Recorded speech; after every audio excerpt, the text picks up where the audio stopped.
Katiba ya Kenya inatupatia ruhusa tusimamishe kiongozi atafute kiti ya urais. Na sisi kama jamii ya Homo Gusii 2027 tunasimamisha kijana yetu anaitwa Dr. Fred Okello. Mheshimiwa, kama unadanganywa eti Mheshimiwa Matiang'i ana kura, wewe angalia. Mimi ni seneta, natembea kaunti yetu yote. Ukisikia nikisema hata Fred wananimalizia. Tumesema 2027 Dr. Fred. Dr. Fred. Na mimi nakwambia Mheshimiwa, wewe ulipochukua hatamu ya uongozi wa rais, ulikuta kwamba reli imetengenezwa kusaidia jamii zote Kenya.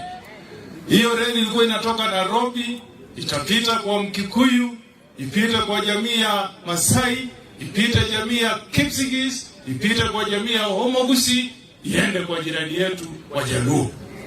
Sisi kama Wakisii tulijua kwamba hiyo reli ikitoka kule kwa jamii ya Kalenjin itasimama kule Sotik. Na hiyo ni mpango ambao ilikuwa imetengenezwa na wale watu ambao ni engineers. Wakasema kwamba stage isimame ikonge.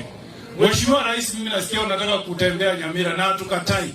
Lakini nataka tukuambie kwa kauli moja, kama unatembea Nyamira, kitu ya kwanza tunataka utangaze mchana peupe ni kwamba hiyo reli itasimama ikonge. Mnakubali hiyo? Jamii ama usi mnakubali?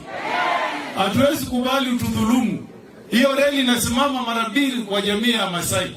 Inasimama kule Suswa na inasimama Narok. Ikiingia Bomet inasimama Mulot na inasimama Sotik. Sasa kwa nini iruke Mkisii?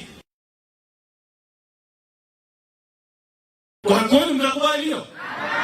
Mtakubali hiyo? Kwa hivyo rais, kwa kauli moja, sisi kama Homo Gusii tunakuambia kwamba sisi ushuru tunastahili kupata maendeleo, na hiyo reli tunasimama kwa kauli moja, isimame ikonge.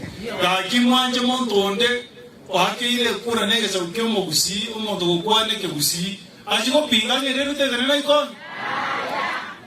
Oyuwa wajikokora yuna intu toko mwari giara tutamara gaka mote ngabu haru wasiri nege za Homo Gusii. Igoru tokago cha kago tokwanya ndega nga Homo Gusii habari mko salama mwama taingare.